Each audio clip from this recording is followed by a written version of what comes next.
Hey what's up everyone, welcome back to dot 3D and आज की video में हम पोस्ट इफेक्ट्स पे बात करेंगे, यानी कि जो रेडशिफ्ट के साथ इसके पोस्ट इफेक्ट्स आते हैं वो किस तरीके से वर्क करते हैं। और मेरे आपने जो है वो डिफरेंट रेंडर्स के अंदर आपने थोड़े से विजुअल्स में देखा भी होगा कि कुछ जो है वो आपको चेंज नज़र आ रहा होगा।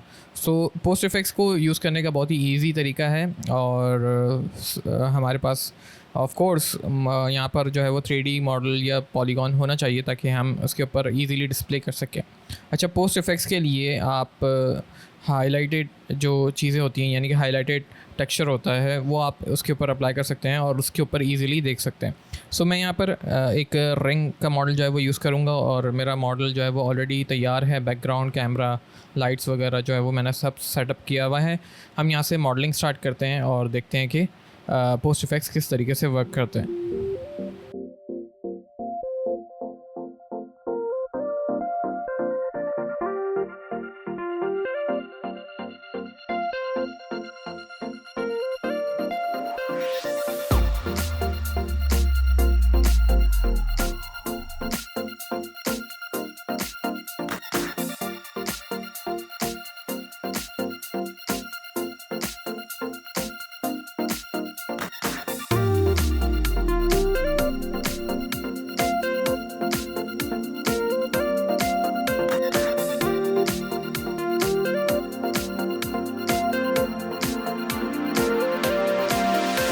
ऑलराइट, सो हमारे सीन के अंदर हमारी रिंग जो है वो मॉडल हो चुकी है। उसके अलावा हम यहाँ पे कुछ रेंडर सेटिंग्स देख लेते हैं। मेरे रेंडर व्यू के अंदर जो है वो 2 लाइट सोर्स हैं और एक हमारी जो है वो main light source left side से आ रही है। उसके अलावा एक की लाइट जो है वो मैंने राइट साइड पे यूज़ करी है एंड ऑफ कोर्स फिल के लिए जो है वो डोम लाइट हम यूज़ करेंगे। सो ये नॉर्मल सा छोटा सा सेटअप है एंड आप अपने कंपोजिशन को रेडी करें और हम नेक्स्ट आगे मूव करते हैं। Alright, let's jump into the hypersheet. और यहाँ पर मैं अगर आपको अपना बेस मटेरियल दिखाऊँ तो वो कुछ इस तरीके का लगता है। मैंने यहाँ पर रेडशिफ्ट मटेरियल अप्लाई किया हुआ है। उसके साथ यहाँ पे बम की नोड एंड एक रैम की नोड लगी हुई है ताकि जो हमारी टेक्सचर की जो इनपुट है वो रैम से होती हुई बम के अंदर एंड रफनेस चैनल के अंदर जो है वो इनपुट हो सके। सो अगर ये वाला ट्यूटोरियल आपने नहीं देखा तो आप इम्परफेक्शंस की जो वीडियो है वो मैं अटैच कर दूँगा, वो आप ईज़िली जाके उस पर इस चीज़ को समझ सकते हैं। सो नॉर्मल सी आपने कोई जो है वो टेक्सचर की फाइल ले ली है एंड मैं यहाँ पर जो है वो ग्रे वैल्यूज़ ले रहा हूँ ताकि इजीली जो है मुझे ब्लेंड होता हुआ मेरा मटेरियल जो है वो दिख सके। सही है। ओके, सो सीन आपको पूरा समझ में आ गया है और क्योंकि हम यहाँ पर जो है मैं रफनेस के लिए एक टेक्सचर यूज़ करूँगा, सो मुझे यहाँ पर यूवीज़ का अनरैप करना बहुत ज़रूरी है और मैं क्विकली जो है वो रफ सी यूवीज़ अनरैप कर लेता हूँ। जो मेरा मेन फोकस होगा वो फ्रंट वाले टेक्सचर के ऊपर होगा, यानी कि फ्रंट व्यू जो मेरा आ रहा है जहाँ पे मैंने डायमंड प्लेस किया है और मैं कोशिश करूँगा कि वो वाली यूवी जो है वो अच्छी सी अनरैप कर लूँ। बाकी का जो है वो हम गुजारा कर लेंगे।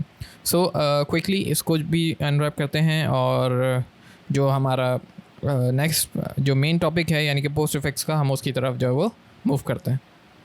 ऑलराइट, मूव करते हैं हमारे मेन टॉपिक की तरफ, यानी कि पोस्ट इफेक्ट्स को यूज़ करने का तरीका क्या है। और उसके लिए अगर आपने जो भी 2 तरीके हैं उसको अप्लाई करने के, आप एक तरीका ये है कि आप कैमरा के ऑप्शंस में जाके एंड नीचे जाके अगर आप स्क्रॉल करें तो आपको रेडशिफ्ट का ऑप्शन दिखेगा। वहाँ से आप जहाँ से बोके लगाते हैं सो लेंस शेडर के अंदर जाके आपने पोस्ट इफेक्ट्स को सर्च करना है और यहाँ पे आपको इजीली दिख जाएगा। सो मैं ज़्यादा प्रेफर करता हूँ कि विंडो रेंडर की जो विंडो है वहीं से जो है उसको यूज़ करूँ ताकि मुझे ईज़िली चेंजेस जो है वो एक ही विंडो के अंदर मैक्सिमाइज़ करके और मैं उसमें प्रीव्यूज़ जो है वो देख सकता हूँ और अपनी वैल्यूज़ को ट्वीक कर सकता हूँ। सही है। सो बोके अप्लाई किया है ताकि हम इसमें जो है वो अपने सब्जेक्ट के ऊपर फोकस कर सकें। जो दूसरा ऑप्शन है वो ये है कि आपने अपने रेंडर व्यू के अंदर आना है, रेंडर विंडो के अंदर आना है और यहाँ पे सेटिंग्स का आपको ऑप्शन दिख रहा है, उस पर आपने क्लिक करना है और आपके पास यहाँ पे पोस्ट इफेक्ट्स जो है वो ओपन होकर आ जाएंगे। सो जब भी आप इसको सेव करें तो आपने apply as a file output करना है और पोस्ट के जो पोस्ट इफेक्ट्स हैं वो आप इनेबल और डिसेबल यहाँ से कर सकते हैं। सबसे पहला ऑप्शन है हमारे पास कलर मैनेजमेंट का। यहाँ पे आप लीनियर RGB वैल्यूज़ को जो है वो ट्वीक कर सकते हैं। नेक्स्ट हमारे पास है लट, और लट के लिए आप लुकअप टेबल इसकी फुल फॉर्म है और आप इसमें जो है वो फ़ोटोशॉप में आपने देखा होगा कि इसको आप किस तरीके से यूज़ करते हैं। ये सिमिलर है फ़ोटोशॉप की तरह, बस इसमें ऑप्शंस जो है वो कम है। सही है। सो रेडशिफ्ट के अपने प्रीसेट्स आते हैं, आप चाहें तो अपना भी इसमें यूज़ कर सकते हैं इजीली। और इसमें डिफरेंट तरह के जो वैल्यूज़ हैं, आप अपने एटमॉस्फेयर के हिसाब से इसे स्ट्रेंथ भी इसकी जो है वो कंट्रोल कर सकते हैं। मूविंग फॉरवर्ड, और यहाँ पे हमारे पास एक और है कलर कंट्रोल का। तो यहाँ से आप इजीली इसका एक्सपोजर, कंट्रास्ट एंड ग्राफ के थ्रू इसकी वैल्यूज़ भी, कलर की वैल्यूज़ भी जो है वो इनपुट कर सकते हैं। नेक्स्ट इज़ फोटोग्राफिक एक्सपोजर, और यहाँ से आप इसमें एफ स्टॉप वैल्यूज़ और शटर स्पीड वगैरह जो है वो इजीली इसमें इंपुट कर सकते हैं। ओवर एक्सपोज अगर हो रही है आपकी इमेज तो आप वो यहाँ से कंट्रोल कर सकते हैं। कलर की सैचुरेशन अगर आपने चेंज करनी है तो वो भी आप इजीली यहाँ से कंट्रोल कर सकते हैं। सो मैं आपको बिफ़ोर आफ्टर दिखाऊंगा कि मेरा बाद में जो इफ़ेक्ट्स लगाने के बाद जो है वो मेरा रेंडर व्यू जो है वो कैसा हो गया और पहले कैसा था। सही है। सो मिनिमल चेंजेस इसमें रखें, ज़्यादा इसको जो है वो हाई पावर पे इसमें पोस्ट इफेक्ट्स यूज़ ना करें। और अगर आपका यहाँ से भी दिल नहीं पड़ता तो फिर आप इसे फ़ोटोशॉप में ले जाके मज़ीद इसमें जो है वो वैल्यूज़ को चेंज कर सकते हैं। लेवल्स हो गए, ह्यू एंड सैचुरेशन हो गई, ब्राइटनेस हो गई, एक्सपोजर हो गया। सो वो आप अपनी मर्ज़ी के हिसाब से चेंज कर सकते हैं। Next one is my favourite, और ये 3 ऑप्शंस जो है वो मैं बहुत यूज़ करता हूँ। फर्स्ट वन इज़ ब्लूम, और ब्लूम से जो है वो जहाँ पे आपके मॉडल के अंदर या आपके रेंडर व्यू के अंदर जहाँ जहाँ पे हाइलाइट्स होंगी वहाँ पे एक ब्लरीनेस इफेक्ट जो है वो ऐड कर दिया जाएगा। सो ब्लूम के ज़रिए आप इसमें ब्लूम जो है वो हाइलाइट्स को और मज़ीद हाईलाइट कर सकते हैं, एंड इसमें आप अपनी मर्ज़ी के कलर्स भी ऐड कर सकते हैं। सो ये बहुत ही ईजी से जो है वो स्टेप्स हैं, और आप वन बाय वन अगर आप इसके ऊपर इसकी वैल्यूज़ को जो है वो देखते जाएँ तो आप इसमें इजीली इसको ट्वीक भी कर सकते हैं। सही है। सो ये इसमें कोई लर्निंग वाली बात नहीं है, ट्यूटोरियल बनता नहीं था, लेकिन एक चीज़ समझानी थी कि हाँ यार, माया के अंदर रहते हुए अगर आपको पोस्ट इफेक्ट्स यूज़ करना है तो वो कौन कौन सी वैल्यूज़ हैं और कैसे जो है उसको कंट्रोल किया जाता है। ठीक है। तो आप यहाँ से ब्लूम की थ्रेशोल्ड एंड जो इसकी सॉफ्टनेस है और उसकी इंटेंसिटी को भी कंट्रोल कर सकते हैं। इवन कि आप इसका ब्लूम का टेंट भी जो है वो चेंज कर सकते हैं। अगर आप डिफरेंट कलर की हाइलाइट्स दिखाना चाह रहे हैं तो आप वो भी इजीली इसमें ऐड कर सकते हैं। Next we have S flare, और फ्लेयर के वो यूज़ करने के लिए अगेन सेम वही वैल्यूज़ हैं। इसका थ्रेशोल्ड, सॉफ्टनेस और टेंट भी आप इसके अंदर जो है वो डिफरेंट दे सकते हैं, जैसे मैंने दिया हुआ है कि ग्रीन, रेड, ब्लू। और टेंट की वैल्यूज़ जो है वो किस तरीके से कंट्रोल होती हैं कि यानी कि राइट साइड पे जो होगी वो आपकी सबसे जो है ना एंड की वैल्यू होगी, एंड जो फर्स्ट वैल्यू है यानी कि जहाँ पे ग्रीन कलर अप्लाई हुआ हुआ है वहाँ पर आपका फर्स्ट कलर होगा। सही है।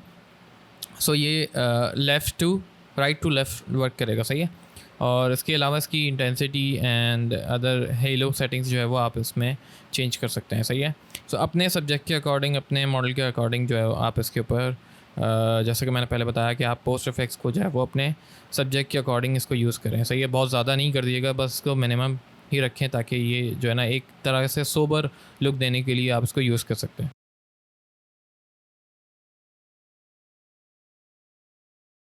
Alright. So last but not the least, और नेक्स्ट हमारे पास है स्ट्रीक्स, जिसमें आप जो है वो हाइलाइट्स के ऊपर मज़ीद जो है उसको एनहांस करने के लिए स्ट्रीक्स भी ऐड कर सकते हैं। स्ट्रीक वाला इफ़ेक्ट भी इसमें ऐड कर सकते हैं। एंड अगेन इसका थ्रेशोल्ड चेंज कर सकते हैं, इसकी ब्लरीनेस, सॉफ्टनेस और इसका इवन के एंगल भी आप चेंज कर सकते हैं, और नंबर ऑफ़ रेज भी आप इंक्रीज़ कर सकते हैं अगर आप चाहें तो। सही है। सो ये 3 चीज़ें जो है वो number 1 bloom, number 2 flare and number 3 streaks, ये 3 जो है वो हाइलाइट्स के ऊपर अगर आप अप्लाई करते हैं तो आपका ऑटोमेटिकली विजुअल जो है वो और इन्हांस होके और आपकी हाइलाइट जो है वो शाइनी सरफेस जो है वो और अच्छे से आपको इफ़ेक्ट देंगे। सो ये 3 तो जो है ना मैं अपने कुछ रेंडर्स जो जिसमें मेरे को हाइलाइट्स दिखती हैं उनमें मैं ज़रूर अप्लाई करता हूँ और अपने विजुअल को अच्छा बनाता हूँ। लास्ट में हम कुछ कैमरा इफेक्ट भी देख लेते हैं, यानी कि इसमें बूके ऐड कर लेते हैं, और बूके से जो है आप सराउंडिंग का जो एनवायरनमेंट है उसको आप ब्लर करके एंड अपने सब्जेक्ट को हाईलाइट कर सकते हैं, और मेन फोकस जो है वो अपने सब्जेक्ट की तरफ कर सकते हैं। सही है। सो इसमें बूके का इफेक्ट जब भी आपको मिलेगा जब आपने लेंस शेडर के अंदर जो है वो अप्लाई किया हुआ होगा कैमरा सेटिंग्स में, एंड आप इसमें जो है वो इन सब की सेटिंग्स जो है वो अपने हिसाब से अकॉर्डिंगली कर सकते हैं। सही है। सो ये फ़ोटोशॉप की तरह वर्क करता है, और फ़ोटोशॉप में ऑप्शन ज़्यादा होते हैं, यहाँ पे थोड़े कम हैं, लिमिटेड हैं। बट ये कि इन लिमिटेड ऑप्शंस में रहते हुए आप अपने विजुअल को with in Maya and using redshift अपने विजुअल को बहुत क्रिएटिव और अच्छा सा नॉर्मलाइज एस्थेटिक लुक जो है वो दे सकते हैं। सही है। सो आई होप कि आपको ये ट्यूटोरियल जो है वो पसंद आया होगा। एंड छोटा सा टॉपिक था और इस ट्यूटोरियल को आप जो है वो प्रैक्टिस करके एंड अपने विजुअल्स के साथ भी एक्सपेरिमेंट कर सकते हैं। So see you next time, till then अल्लाह हाफिज़, टेक केयर।